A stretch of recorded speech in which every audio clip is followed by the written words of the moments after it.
I'll just get through it, even though like the booking is terrible. Just like you get into like the nooks and crannies of being a pro wrestling fan and how things should work. And you're like, Vince has no idea what he's doing. And then you find out later that Vince liked to torture his audience and not give them what they wanted. Just like as an evil, just an evil dude. Kind of worked though, didn't it? I mean, people are going to pay regardless. Yeah. So it's like, but it just proved that he didn't care about the fans. And then he had to step down 2 years ago because of sex trafficking accusations. And now Triple H, who was the doofus son-in-law that CM Punk referred to, is now running the company.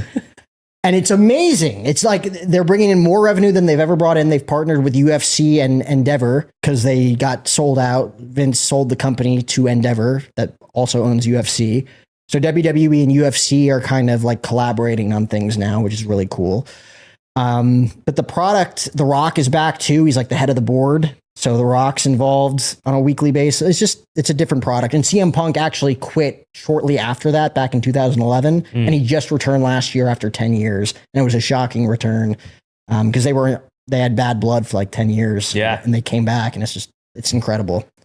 So what do you think of Logan Paul? I think he's a great wrestler. Really? I think he's a phenomenal wrestler. He's a natural born heel, which is a bad guy. For those that don't know wrestling terminology. I don't. I know nothing about WWE. So nothing. Heel is a bad guy. Babyface is a good guy. But Logan Hall is a natural born heel because people just think he's a douchebag. Yeah. Anyways. But he's actually a really good pro wrestler. Really? He's the current United States champion and everybody hates him. Yeah, because I met him after his thing in Dallas. Like literally they went to the steakhouse that we were at to literally right after. He was probably just in town for the night too. Yeah, he was probably just in there and they bounced out the next day. Interviewing some Dallas Cowboy cheerleaders or something and then... He was interviewing Mark Cuban. Oh, that's right. Yeah, he was in town with Mark Cuban and then did the show and then guys, they couldn't find him a table. It was kind of funny. I was saying that there's and then Michael and Cole walked in. They're like, Michael, Cole, we'll take you to your booth. Reed has reservations. Our favorites. Here's your appetizers are on us. Well, it's weird. So it's like random Wednesday or something. We're just like chilling there eating. So we're there for like a conference and we're just like sitting there and I see Mike Malak walk in. I was like, I know him. Mm-hmm. So I went, Mike. He turned around and goes, hi. He didn't know who the fuck I was.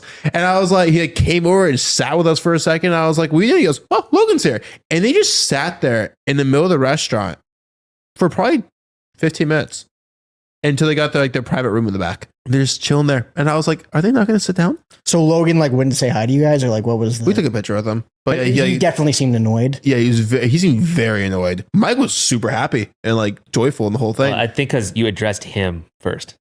Oh yeah, Michael is what that Hawk Tua's girl best friend is to Logan Paul.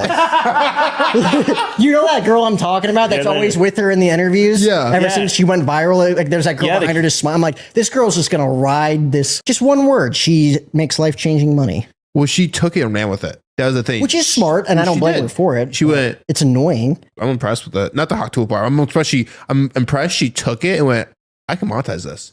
And then went, shoom. Well, it's not that she thought I could monetize this more so than it was people reaching out to her with endorsements. That's easy. Well, because I saw the whole hat thing and then I think after the hat, the story popped off because it's like this nice man was like, we can monetize this. Mm-hmm. And then went, cool. Now she was with Shaq the other day and like that blew up. She's like exactly what you'd want someone in that position to act like too. She's like, I got 15 minutes. I'm going to make the most of it. Yeah, she did.